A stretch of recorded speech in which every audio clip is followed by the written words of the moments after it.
And good evening. How are we all? Good evening. How are we all? Welcome to another edition. Why am I echoing? Afternoon. Am I echoing? No. I'm hearing myself. Do you have another device on?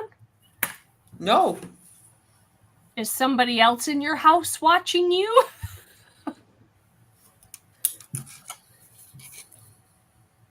No, you're not. I hear you. Right, you know what? You lot just talk. I'll dip out and come back in. Just hang on a minute. And don't forget your green screen. Yeah. Oh, goodness gracious. It's all good. Well, it's Friday, right? And today And the we're talking 13th. about, oh, yes. I'm trying to just ignore that date. Oh, yes. I love Friday the 13th. I'm not superstitious. No, but yeah. Anywho, we're talking about self-care today, right? So whenever Adam comes back. But Christine, thank you for joining us. And Nick. Thank you for having me. Good to have you here as always. We'll wait for Adam to come back. Oh, wait, there he is. Hey, he's back. Let's see if he still echoes. Do you still echo? Am I okay? Yeah, great. Fine. I know what it was. What was it? What was it? I had YouTube open on another tab on this laptop. Oh no, it's plague. That'll be it. At least it was simple and solvable. Right? It sure was. Normally I blame Ashley, but it's actually my fault. Yeah, thanks. Appreciate that. Well, Christine, tell us a little bit about yourself. Ooh, well, where do I start? At the beginning. No, that would take hours. Read my book. Read my book. I live in Tennessee. I'm from the States. I live in Tennessee. I am a huge advocate for women and men of abuse and domestic violence. I did suffer quite a bit of it myself. Everything from, the verbal, the mental, the sexual, you name it, and I've suffered it from Ashley, from the day I came into this world, because I was molested by a family member very early on, at a very early age. Raped by an uncle at 12 or 13. The list goes on and on. I've been abducted 3 times, raped, gang raped. The abductions really suck. That was not pretty. Like I said, I attempted suicide at least a half a dozen times in my life, continually dealing with toxic relationships. My mental health is definitely on a roller coaster ride right now, trying to deal with our healthcare system over here in the States. Like I said, speaker, advocate, coach. I do coach. I'm just getting into coaching men that have been through toxic and very narcissistic relationships. It absolutely appalls me what women do to men. What else? Lots. A lot. Oh, there goes Adam. My second and last husband was probably the worst. He was not only a narcissist, but he was a psychopath. He's the one that put me on this path, because back in 2015, he shot me in the back of the head. And it was the next day that my path was like, okay, it's set. I know what I'm supposed to do.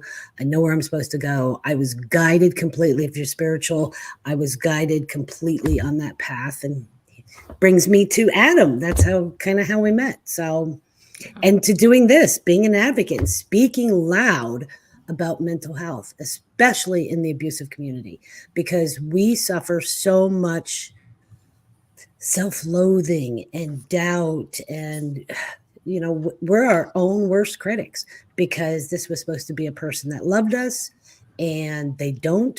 Their actions are different, and we deal with a lot of mental health issues, especially suicide. And Adam, I talked about this, and I talked about this last week, that we do not talk about that enough. And what is this month? We got it. Suicide prevention. Yes, We're on it the is. farm. Yep. And what's next month? Domestic Violence Awareness Month. Yep. Well, that's every day. It is. It is. In my world, it is, because I post about it. I try to post every single day about it. But I mean, I'm a grandmother, a mom of 3. My grandchildren that I stay with are little. They're 1.5 and 3.5. And thank goodness, let's keep it this way, that they are napping. So they're quiet enough in the other room. Yeah. And that's me in a nutshell. I mean, I know a lot of that sounds negative if you're listening, but to me, they're just facts. At this point in my life, I've healed so much. They're just facts. They're things that have happened to me. Like I said, with the ex shooting me in the back of the head, not only that, but he took a rubber mallet one time and beat me so bad that he, excuse me, cracked 3 of my ribs and broke my wrist. I've had hair pulled out in clumps, choke marks, bruises, black eyes. I mean, you name it. Like I said, he was a psychopathic narcissist, or if you prefer, a narcissistic psychopath. But again, they're just facts. It's just things that had happened. So that's me. Thank you for asking. Sorry for taking so long. No. I told you it was complicated. Wow. Thanks for sharing. You're welcome. Well, You're welcome. and it is by the grace of God that you are still alive, because he could have taken your life, and then you wouldn't have this story to share with people and to share with the world.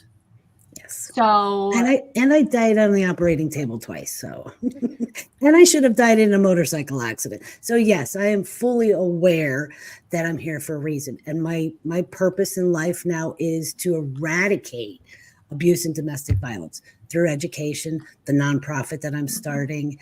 I am definitely divinely guided in my everyday activities. yeah. I want to connect with you after the show for sure, because I've got family that lives in Tennessee. So it would be super cool that after, like at some point when I am back down there again, that maybe we could connect like in person. That would be awesome. Yeah, that would be awesome. That would be awesome, because I'm curious about the whole self-care mama thing. Yes. Yeah. Where did that come from? The self-care mama? Mm. Well, so I'm a mom of 7, grandma of 2, and just I think the word mama probably came from because my kids always call me mama. And just the self-care aspect in general. After my illness 6 years ago, and knowing that self-care needed to become a priority in my life, and the way that I began to add it was through my skincare, and then it's just slowly evolved over time. But when I'm speaking on podcasts, like either this one or any podcast interview I do, I'm always talking about self-care. It doesn't just have to be related to our skin and anything like that. And I feel like society today, and so many moms that I talk to are like, I don't have time. I don't have time to take care of me. I don't have time to, hardly take a shower or wash my face. That was always the excuse that I was hearing. And I call it an excuse because at the end of the day, we will always find time for something. And here it is, right here, your phone. So if you have time to sit and endlessly scroll on Facebook, you have time to wash your face. You have time to do self-care. It's just your priorities are backwards. Yep. And while that may sound harsh, it's the reality. We will find time for the things that are important to us. And if they're not important to us, we're not going to find the time to make for it. But talking about self-care was something that, and I should say was and is something that is very near and dear to my heart to talk about. Because if we are constantly saying that we don't have time for self-care, let me impose this question to you. Do you have time to be sick? Do you have time to be in a hospital bed because you didn't take the time for yourself? So really think about that. If you're going to constantly use that that excuse of, I don't have time, well, then think of the latter. And if I can help one mom or even dad with what I say, even though my main target is moms, if you will, and that sounds very whatever, but that's who I'm speaking to most of the time, because I am the mom. But at the end of the day, if it helps a dad stay well, if it helps a couple maintain their relationship because they took the time to take care of themselves and take care of each other as a priority, then my job and my mission was achieved. Yeah, you've helped me. If you help the mama, then you're also going to help the partner, the father. You help the children. You help. The whole family will benefit. So that's the point as well, isn't it? But if you help one person, it'll help the people around them that they relate to. So it's a ripple effect. That's funny. That's funny, Nick, because I used to have a magnet when my kids were younger. They're all adults now. But I used to have a magnet. One of them bought me that was on the fridge that said, "If mama ain't happy, ain't nobody happy." That's a good way of saying it. Yeah. Yeah. Very true. Yeah. Yeah. So does that answer your question? Does that answer your question, Adam? Well, okay, so here's the thing. You're the one that was like, let's talk about self-care. So now you need to talk. This was your idea. Well, I think we should start with what we define as self-care. Absolutely. And that there are and Ashley, you know this, there are how many different types of self-care out there. When we say self-care, it's not just bubble baths and candles. That's not, with a cup of tea. That's not self-care. I mean, it can be, but that's not the only type of self-care. There's self-care that, your emotional self-care. For me, sometimes self-care is just to go outside, to be with nature, to meditate, just to breathe in and out outside.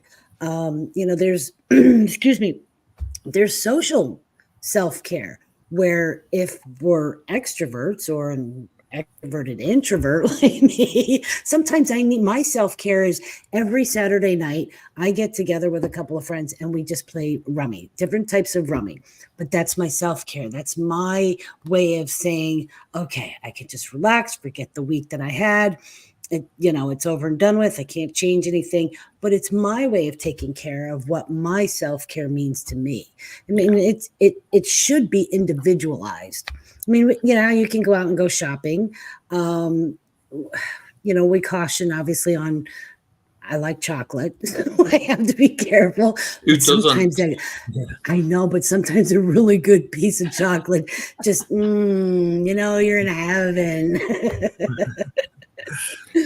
Yeah, but thing is though, shopping, is that really self-care? Because fair enough, it's fun, especially towards women if they're going out and buying makeup, handbags, shoes, whatever. But if they don't find what they're looking for, doesn't that not piss them off? Ashley. Nick knows what I'm talking about. Okay. I'm not shopping myself. Well, there is that thing called retail therapy. So, I guess you have to take it for what it's worth. But also, I think sometimes what can happen with that retail therapy aspect is that buyer's remorse of, ooh, I probably shouldn't have done that. Or that it turns into an addiction, Ashley.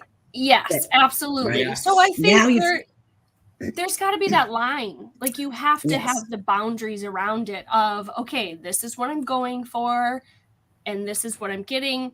Nothing further than that, but you really have to have that self-control. And I think the self-care aspect of that might be just a window shop. just to get out, be out in public, just to go, check out the store and do, maybe you're shopping for a birthday gift or a thank you gift. It doesn't have to be that full retail therapy. There are definitely degrees of self-care. With self-care, I think it's about prioritizing yourself, and prioritizing, giving yourself time to do what benefits your well-being. And I think, and obviously it can be so many different things. I think it's hard to say it's just about walks or retail therapy, because obviously it can be, what is self-care is what benefits you, what you get, what benefits your personal well-being, what you enjoy, what gives you. But I think it's about prioritizing. I think that's the word, because I think we're all under so much pressure nowadays to please other people, our partners, our family, and to give time to them and maybe our job. But actually self-care is about putting ourselves first. And sometimes we have to do that. We have to say, no, actually, I need time to do this. I need to make sure I'm doing this for my own self-care. And I think that's, to me, that's the essence of self-care, is its ability to sort of put ourselves first and prioritize spending enough time doing what we enjoy or will benefit our well-being or our mental health. So yeah, definitely. I think with retail therapy, it's about emotional connection. I think that's, when we buy something, we get a little buzz, don't we? Often, so there's always, I think it's often an emotional connection with buying things, a little pleasure thing. So for me, I can see that something. I think you hit the nail on the head, Nick, with the fact that self-care is associated with that mental health, that it's a way of keeping our mental health in check. Yeah. Mm. What do you do for self-care, Adam? What do you have a go for a walk? I did go to the gym. I love that, because people saw different in me when I was on the bike or the treadmill. A journal. I just lie down and just listen to music. Mm-hmm. Yeah. Or sometimes I actually go for a bath. And there's been times when I've actually fell asleep in it. You obviously needed it. I think I can associate a lot of those things. I mean, the exercise, the fresh air, and definitely music is such a powerful thing on taking us, to another place in some ways. That emotive connection of the music. So those are definitely things I do. I can associate those. Yeah, another one I don't get is when people say self-care when they're cleaning. How does that work? So Go ahead, Ashley. No, go ahead. Go ahead. Okay. Well, okay. So here's the thing. I look at, and much like you, Christine, as far as we have to look at self-care as the simplistic things. We can't look at it the way society wants us to look at it, of you have to spend thousands of dollars, you need to take this trip, you need to do this to refresh yourself, you need to go to the spa, you need all of those things. And I'm not saying that those things are bad. If you can do it and that's what brings you joy and it's not causing hardship within your family, then 100% do those things.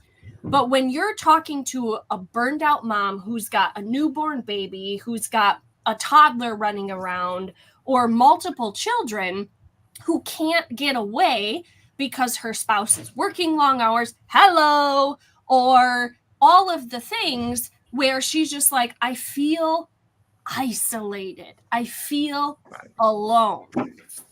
Then you have to look at self-care as the moments of, I'm going to close the toilet seat, I'm going to lock the door, and I'm going to sit there and I'm going to brush my hair. Because not only are you stimulating your scalp, but you're just doing something that might feel good to your body, that brings you some kind of peace or relaxation. Maybe it's doing a foot soak at home because you can't afford to go to the nail salon. Okay, fantastic, do that. add your essential oils, add some body wash that creates some bubbles. Whatever that looks like, do more of that. But then when it comes to cleaning, if clutter and like toys scattered everywhere brings you anxiousness, and when you can sit in a clean space and it boosts your mood, it makes you feel good about your space, it brings you calmness, then clean away, my friend. I cannot stand clutter. It makes me anxious. But I also have 6 kids ages 6 to 13 here at home that are Tasmanian devils and make tornado messes everywhere they go. So I've given up on cleaning at the moment. So I go into the spaces that I can control. So if it's my desk, which right now is kind of a mess, but if that's organizing the papers and putting stuff in file folders and filing it away, and then I can look at it and be like, okay, my space is clear. That's my self-care. I can smile. I'm happy. That's great. Then do that. So you have to do, in my mind, what is going to bring you that soothingness. Crank on some music. If you want to listen to Bon Jovi from the 1980s, put it on and clean. Because if that is what's giving you that anxiousness, and oftentimes our outside surroundings is a reflection of how we're feeling inside. So if we're feeling overwhelmed and we're feeling anxious, our surroundings are going to show that. So when it's cleaned up, it's a reflection of how you feel on the inside. And we were always taught that as foster parents. When kids have a messy space, it's how they're feeling on the inside. They're feeling anxious. They just have to have the mess because that's how they're internalizing everything. So then when you go to clean up with that child, they kind of panic because they're like, wait a minute, that's not how it's supposed to be. And then it can create more anxiousness. So you just have to be careful of what it is that you're cleaning for. Is it to have that peace? Or like you have to go into here and think about it. Yeah. I've got a sort of a question. I think when we talk about self-care, we often think, associated with things like having a bath, a walk, go for a walk, things we do on our own to get away from things, to have a bit of time to ourselves.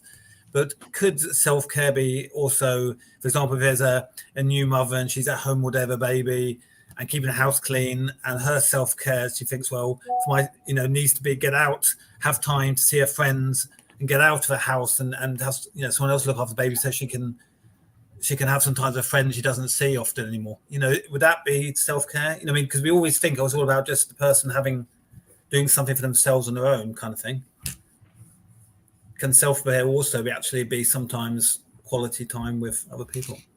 I would have to say absolutely. Yeah. Okay. If it just like Ashley said, if it makes you feel good on the inside, they could be anything from organizing play dates or, be creative. So you have a couple of kids and maybe you want a friend over and you have your kids do a pretend tea date while you and your girlfriend have, a real tea, coffee, sit down just to chat, be creative if you have to have kids. That was one of the things with my 3 kids when they were little that I didn't, it was exactly like that. I didn't work. I was at home. I stayed with the kids, but I created play dates. We went to the park.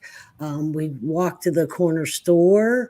Not to spend any money, but at least to get maybe a little water, to go to the park. Maybe if they were good at the park, we'd stop to get candy. But for me, that being outside and then being with I'm not a shy person. So it's not that difficult for me to go up to somebody and say, oh my gosh, could you see those kids over there? And it's just to start a conversation. But yes, it is way more. And I think Ashley hit on it. It's way more than that bubble bath and candlelight and tea in the tub.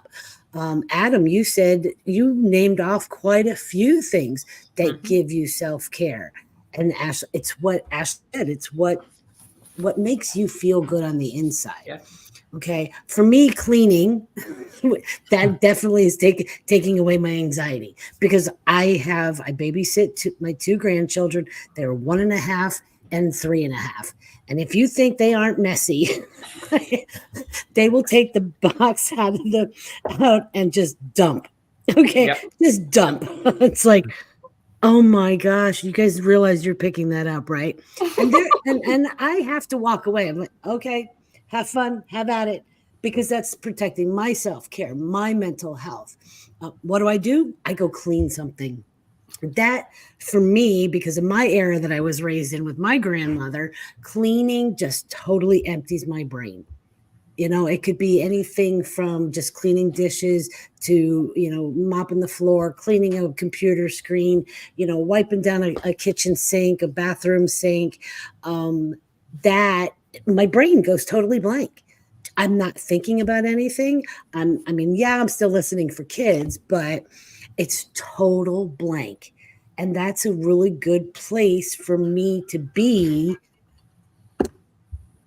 when I need to get all that anxiety out. I mean, it's that motion. Adam, you mentioned a few.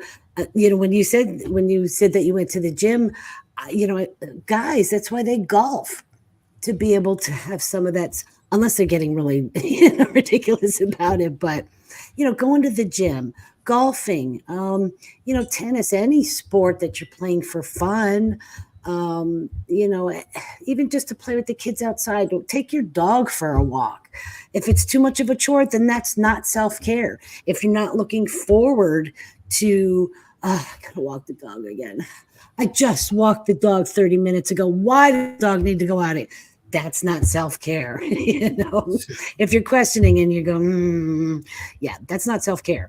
Self-care is, as you said, Nick, it's inside. It's whatever makes you feel happy and releases all that anxiety and even depression, bouts of depression. Like I said earlier, I'm dealing with a lot of shit right now going on with myself, with the health industry over here. Okay. But I go outside and I go outside and just to be with the kids and watch them play and just empty my mind. And it's like, this is so much. Why am I fretting about this stuff? Why am I fussing about this stuff? Life is happening right here in front of me. These kids will never be this age ever again. Mm-hmm. Plain and simple. We have to work at it sometimes, but it's there. And there's so many. You've got physical, emotional, mental, spiritual. As I stated, social, being with friends, the environmental, Ashley, you said, when you change your environment, that is self-care. I know my area where my desk is. I know where everything is. I know where everything's at. This is my safe space. Are the grandkids allowed here? This is grandma's. But that's my environmental.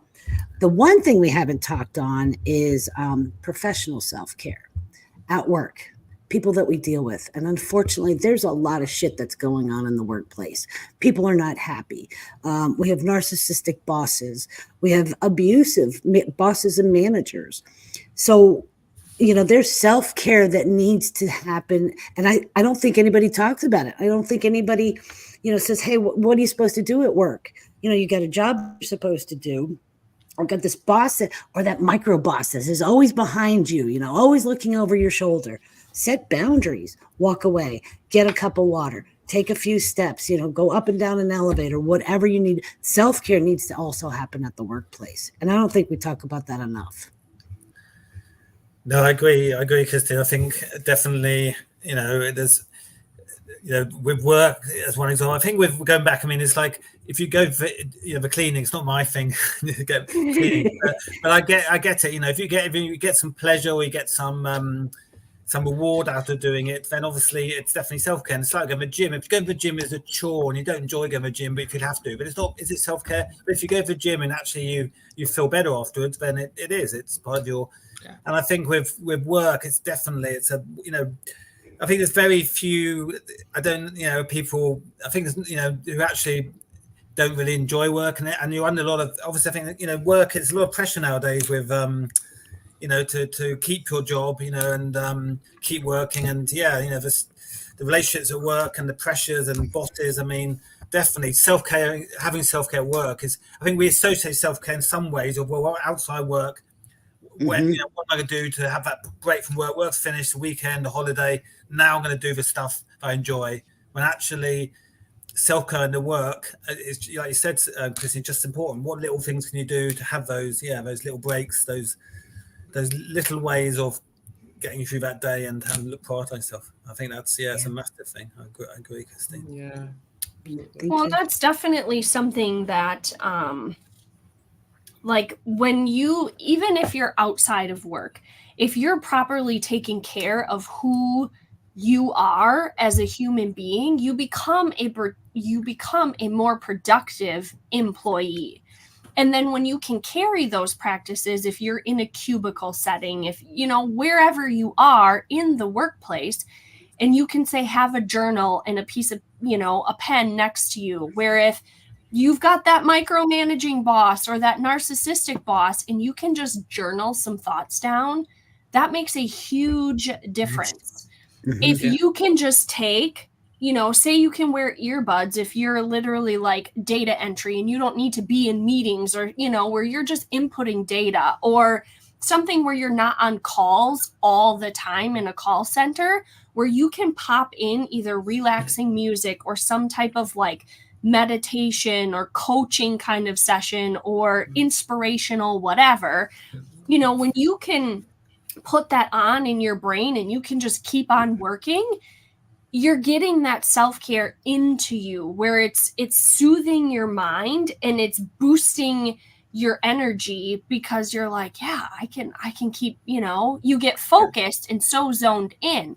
But even just taking those 5 minutes, a lot of times I tell moms and women and who I'm speaking to, just 5 minutes. You might only have that 5 minutes to run to the bathroom because you're in a call center setting. Okay, well, take your 5 minutes, walk your happy derriere to the bathroom, and then literally just sit there and just deep breathe. Like, if that's the only time you have when you're at work, take some deep breaths in, hold it, and release it. Like, just breathe. Right? Because we forget. That's probably one of the biggest things that we forget to do when we're so like anxious and stressed out and all of the things. We forget to breathe. Yeah. So it's those are the simple things that you can do at your desk. Or maybe you literally just sit there with your hands in your armpits for a moment, almost like you're just giving yourself a hug.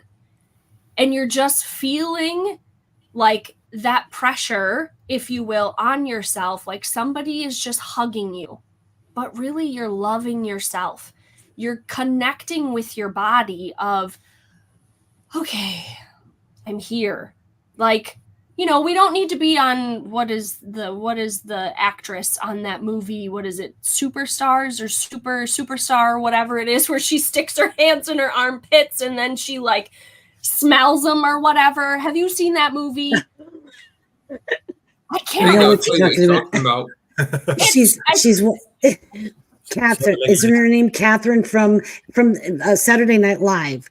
I think so. I think but she was she's like this. Then we go. Yes. I don't recommend doing that. Okay, that's weird.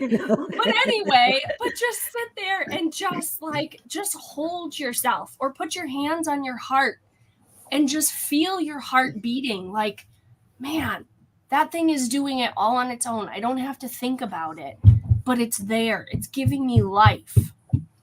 So just tuning into your body is something else that you can do while you're in that stressful work environment.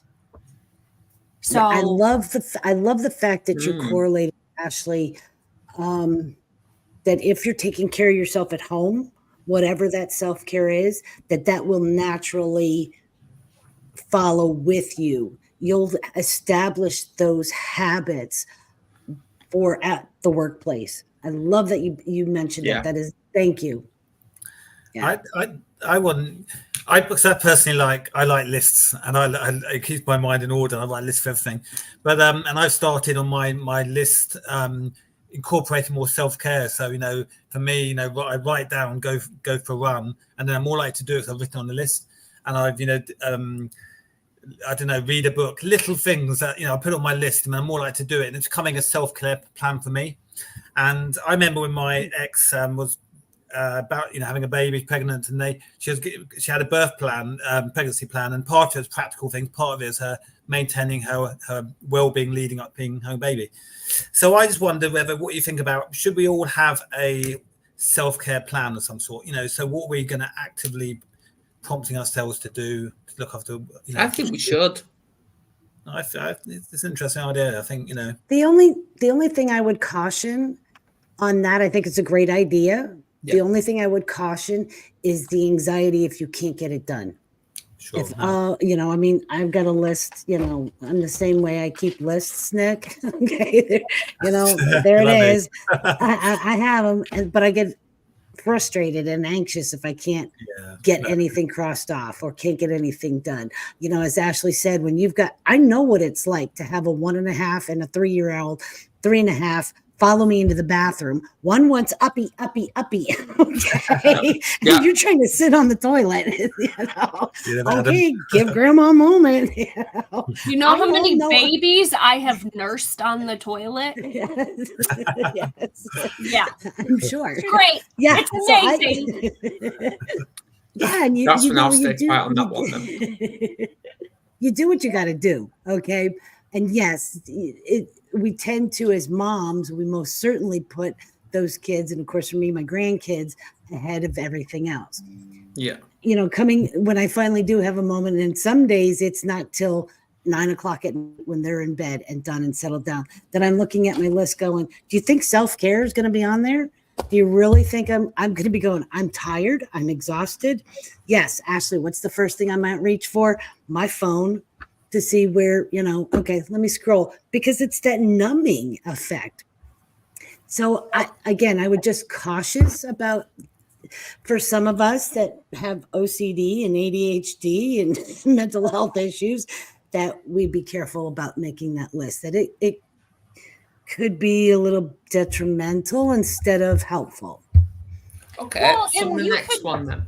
Go ahead, Adam. What does self-care look like when we're in a mental health crisis? Good question. And I'll tell you exactly what works for me, because I'm in a mental health crisis. I am dealing with the healthcare system over here right now that is, it's a freaking circus. It's a circus. I call one provider, they recommend, call this provider. This provider says, no, you got to call this provider, which is the exact same one that I called from. It's frustrating. And what, my most, it's like, you people, this isn't brain science. It's to replace a knee, okay? And just to get a console. This isn't going to the freaking moon. Nobody wants to take responsibility, And I said earlier, what I do, I go outside. Unfortunately, because of my addictions, and I did trade some of my addictions for a different one, I smoke. I still smoke cigarettes. So I go outside, I smoke my cigarette. But that is my release, my, Ashley, breathing. Let me tell you how helpful. We do forget how helpful that is. I know how helpful breathing is. That I taught those 2 grandchildren when they get frustrated, especially the 1.5, if you can't sign it, okay, and hasn't learned the word yet, I'll say to him, breathe. And he actually, at 1.5 years old, he's going, that's how much I've taught these kids to breathe, because I know the importance of refiring your neurons and your, all the chemicals that are going on in your body, especially the brain. Honestly, something else that I found that really works, not just for small children, but for myself, if I've gotten frustrated, I will take a frozen bag of vegetables, okay, and I've already done it to the grandkids, and just place it on the back of the head. I've done it and placed it on the back of my head. It takes the attention off of where you really hurt or what's going through your brain, and actually just bam, just like that. They're going, oh, now I've got this cold thing on the back of my head, but they're like, they're complete complete change. To answer, I hope that answered your question, Adam, but when we all have, we all have some sort of trauma. We all have some sort of mental issue. It's a tough world. It's But where do you draw the line? But yes, we're living in a tough world, but are we living in a tough world if we're not focusing on it? Well, that was what I was going to say. Interesting. Yeah. That how much do we let it bother us? How much do we have that armor up and say, no, not today, not today. Let's just bounce off. Not today, not doing it, not dealing with it today. Nope, I'm in a good mood. My mental health is more important than whatever outside sources are coming in. Mm-hmm. It is a choice. You're right, Adam. It's a choice. Yeah. And sometimes we go back to what we know best. That doesn't mean it's the right thing or the wrong thing or the best thing. It's just what we know. Yeah, and that's what I was discussing because I did a TikTok live earlier, and I was actually talking about boundaries, and I'm like, whatever happened to us growing up, whether we was abused, whether we was bullied throughout our educational journey, we had zero control over that. But now we're adults, we have full control over how we respond. Are we gonna get shit in our lives? Of course, but are we going to respond positively or negatively? Because we're all creating these characters within ourselves. Mm-hmm. No, there's stories in our head, There's a lot of questions as well. That too. That too.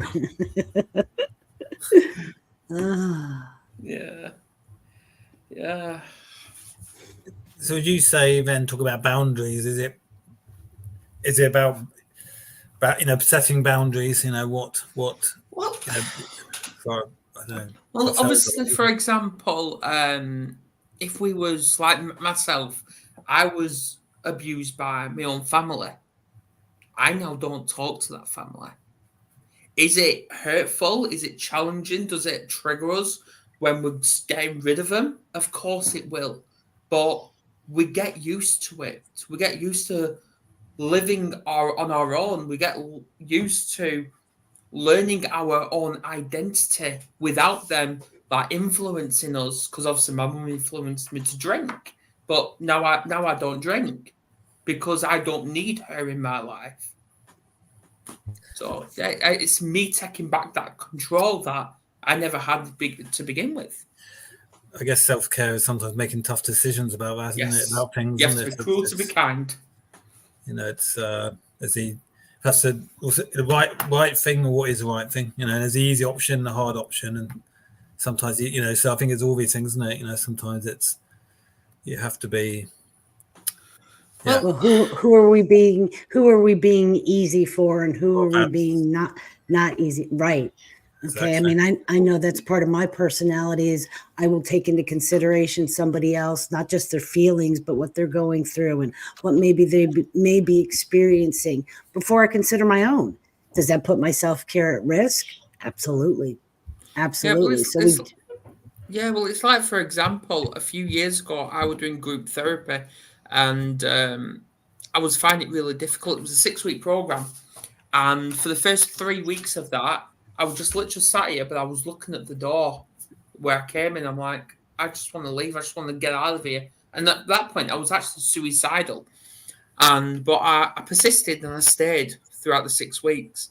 So I booked an appointment to see the GP, explained to him, right, I'm struggling here. I'm finding it hard. He went, right, so why are you doing it then? That's coming from a GP in UK. Why are you doing it then? But when I come home, I was messaging my old friend from school about this, and I said, well, I'm finding it hard. Then good. I'm like, well, what do you mean? Well, if you find it easy, then nothing's working. I guess there is something around, when we're undergoing challenges, particularly I think mental health challenges, sharing, reach out for help and sharing that is it's a hard thing in the world because we don't want to sometimes tell people we're struggling but actually sharing, to get help, you have to share with someone. That's how you get support, by sharing with the right person that you're struggling. So I guess that actually is such a personal thing in some ways when you're going through. Yeah. So it's. And I think, to your point, Nick, as far as sharing, I think that's why I have literally made it one of my missions to be super vulnerable with my community, with those that follow me. Because in the end, when we're comparing our lives to somebody else's highlight reel and thinking, oh, their life is so perfect, what the hell am I doing wrong? Like, my house looks like a explosion happened in it. I've got these kids running around savage, like all of the things, like what is going on? And then you feel like you're all alone. You can't talk to anybody. And you're just like, okay, I'm just here. And you feel like, again, it's non-existent. Like you're invisible to people. Versus when you can truly open up and be vulnerable with how your life truly looks and show people the reality and the behind the scenes, that inspires one more mom or one more woman or dad or whatever. Like, hey, I'm not alone. Like, she doesn't have her shit together, like, whoa. And I feel like sometimes we get so afraid of letting people in. Yes. Like Adam and I have had this conversation multiple times. People are always going to disappoint us. And I have a very hard time with that because I'm just like, yeah, you pissed me off. Goodbye. Like, I don't need you. I'll do it myself then. So I have a very short kind of tolerance if you're going to cross me, kind of a thing. But again, sometimes it goes back to those boundaries of I like openly gave to you, let you in, was vulnerable with you, and you broke my trust. You broke that bridge. You burned that bridge. Now I'm just done. I'm not gonna just, willingly let you back in without a lot of stipulation and red tape that you probably have to crawl back through. But again, that's setting up those boundaries. It's saying no to things versus saying yes. If there's something that you absolutely don't want to do, why do we find it so easy to be like, oh yeah, sure, that's fine. And we people please versus I'm not doing that today. I'm not doing that this date. I'm like, no, for my own mental well-being and the well-being of my children and my family, no, I'm not doing it. And no is a sentence, a complete sentence. But we find it so difficult to say it to people, especially family members, because we have this immense guilt of, oh, they're going to be mad at me. Oh my gosh, this is going to create a huge fight. And then we spin into our mental psyche and we just lose control. Oh, yep, sure. And then we completely, like, our brain says this and then our mouth says this and we do the complete opposite. But another thing, when you were talking before, Nick, as far as having that mom go out with those girlfriends, I feel like another thing that we don't talk about enough is self-care with our spouse. Self-care with our partner, whatever that looks like. If my husband walks in the door and I'm in tune with his like emotional or mental state, I can see, you're stressed today. And I can read it. And he doesn't have to say a single word. He doesn't have to sit at our counter and say, I'm really overwhelmed right now. And all I have to do is look at him and say, I know. Because I do know. Because I'm paying attention. I'm reading his body language without him speaking a word. So sometimes in those instances, because men won't necessarily readily say, I need self-care. I need to take time away. I need a day off. They won't express what they need because they feel like it's a sign of weakness.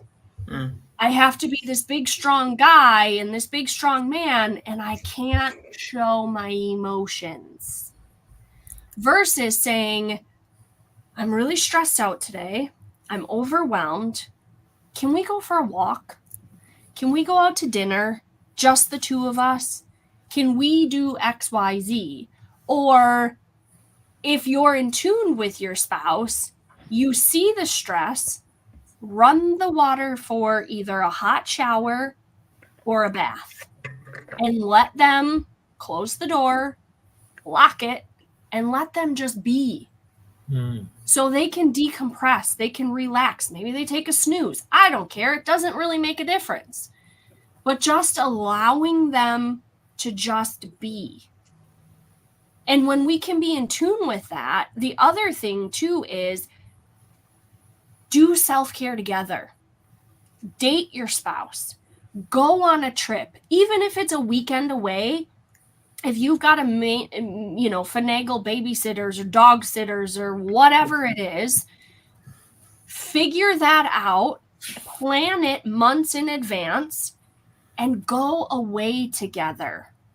Because that and I literally just posted about this today, but go away together where it rekindles your relationship, where you can focus on each other. Because at the end of the day, I've been the mom that prioritized the kids over my husband, and it created so much tension and fights and just discord within our marriage that when I started prioritizing him and spending time with him with activities that he wanted to do or things that we found together that we enjoy doing, it brought us to a different level in our marriage. And at the end of the day, when my kids leave my house, I want to still be married to my husband. Not have this, we've been together for 40 years and now we're getting divorced. Surprise, we just stayed together for the kids. Like, if you're in a situation of domestic violence or something that you absolutely need to separate, 100% do that. I'm not advocating to stay together for that situation if it's extremely toxic and dangerous. But I feel like in society today, we've just, goodbye, we've washed our hands of staying in a marriage and working through it. Let's just upgrade to the new next model. That's how we look at marriage in society. And you can agree to disagree. You can be like, absolutely, you can totally 100% disagree with me. But that's what I've seen in my generation. We don't invest in our marriages anymore. We just do away and we just wash our hands of it. And then we wonder why the divorce rate is so high. And then we also wonder why our kids are dealing with so much trauma as they get older, and guilt and shame of why didn't mommy stay? Why didn't daddy stay? What did I do wrong? And the list goes on. And they carry that with them. And we think that kids are resilient to that and that it doesn't have an effect on them, but it really does. I'm a child of divorced parents. My husband is a child of divorced parents. I carry so much trauma because at the end of the day, it's an unmet expectation. It doesn't mean that some kind of dramatic event had to happen, but I carry that of rejection with me today as an adult. I'm 37 years old. My parents got divorced when I was like 3. Why am I carrying that nonsense? Because it rooted something within me of, I must not have been good enough, that my dad left. My parents split up. I was in 2 different homes, different rules. My dad was gone all the time. Things like that still play in my mind today. And I have to work deep at that. But we have to be willing to look at our marriages at something that is worth fighting for and pouring self-care into it and working with our spouses, letting our needs be heard and really listening to that body language, the words that are spoken, all of that. Because when your kids are gone, what do you have? What do you have that's left? That's it. It's like you're talking to me, Ashley. I wish a lot of people say to me, wish I met you before I divorced my wife. But we're together still. No, you I definitely I think I definitely would. A lot of what you say resonates with me, certainly. Wise words. And sometimes it's not easy to hear it, but it's the reality. Yeah. It is the reality of the world we live in. And sometimes those are the things that hit us the most of, oh, I resonate with that. But now what? What do I do now to fix it? What do I do now to repair it? Well, first, it's like we said, taking responsibility. Take the ownership of it. And you can't go back and you can't change the past. Maybe you didn't do self-care. Maybe you didn't recognize those things now. But when you know better, you can do better. So now you look at it in any future relationship. How can I connect with that person on that deeper emotional level to really communicate the needs that we have together?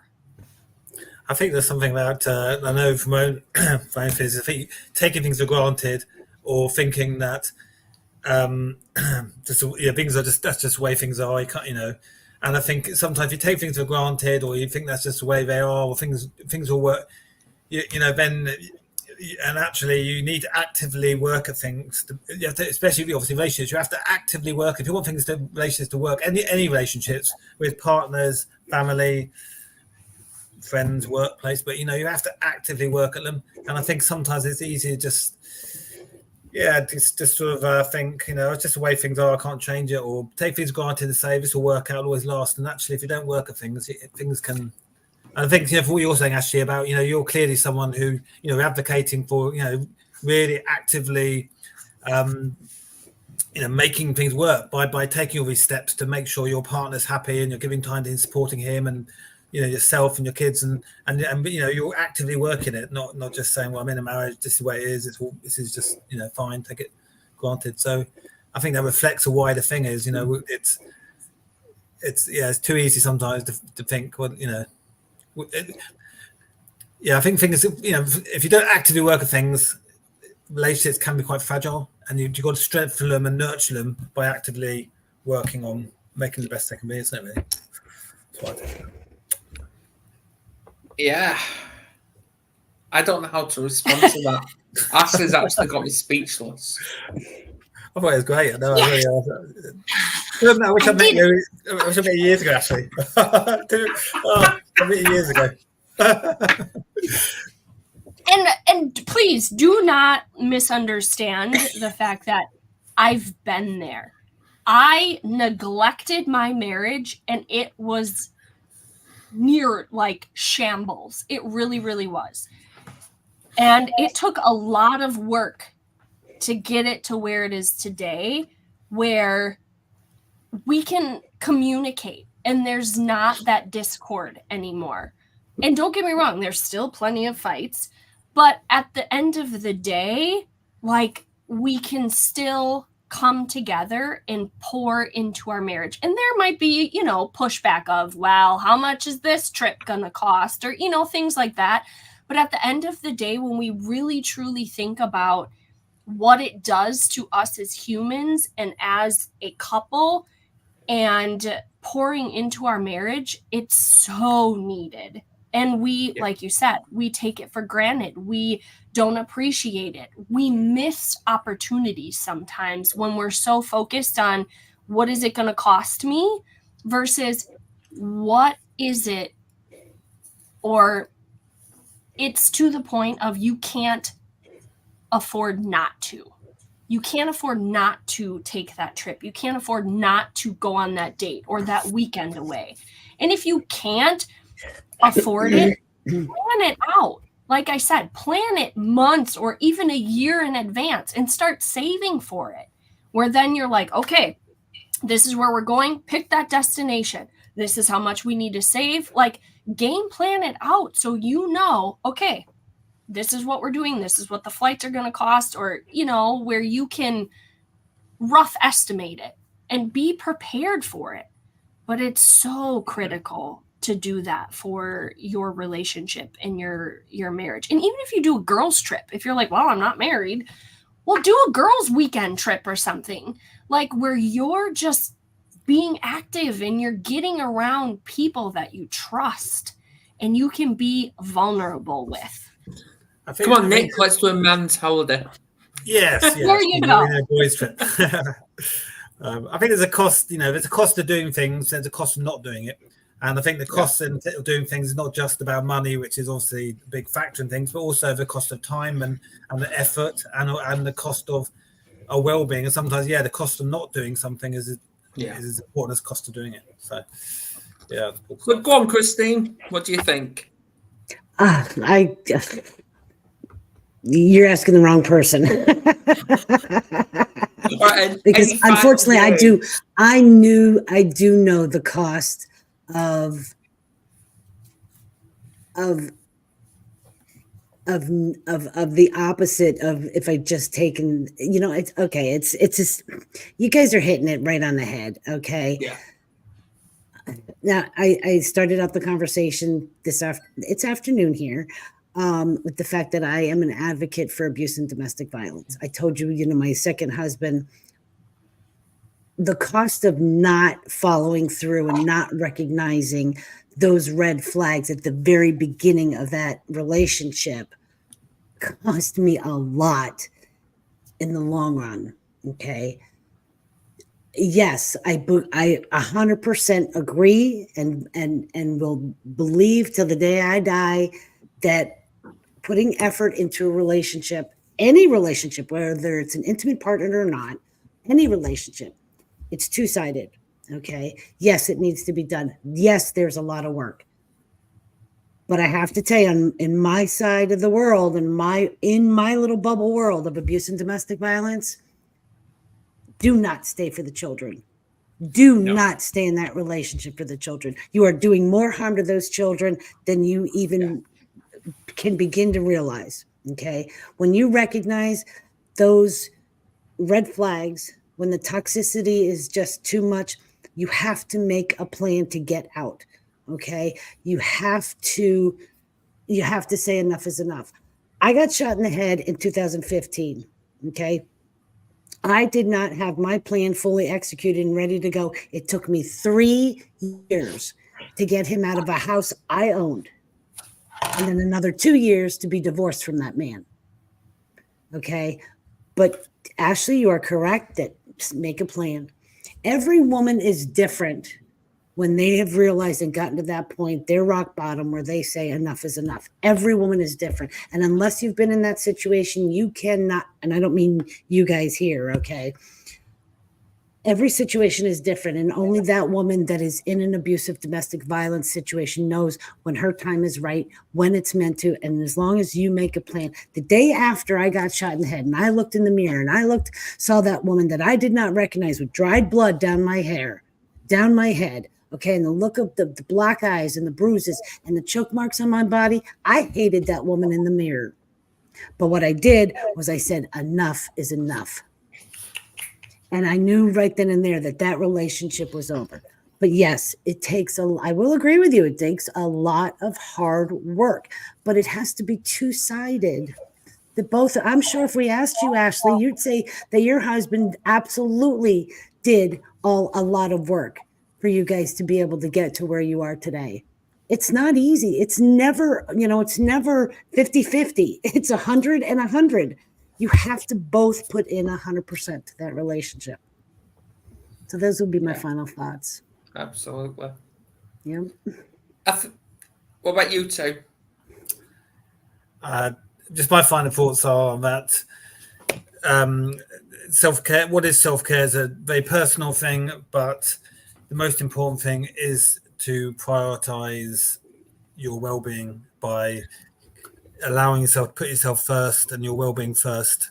by giving yourself the time to do what's important for you and your relationships. And I think sometimes we need to be a bit set those boundaries, be a bit almost ruthless in putting ourselves first, because our own well-being is the most important thing. And if our well-being is good, then obviously our partners, our family are other things. I think it's just about really prioritizing our well-being, and I think also we just need to review things every now and then. We need to have a little look at things and say, okay, what am I doing? What do I need to change? What can I do better? Not in a sort of critical way, but just, I think it's good just to review how, am I looking after myself? Am I prioritizing my self-care? We all need to do that.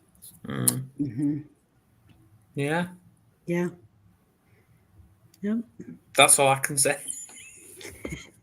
I'm literally speechless. Still, come on.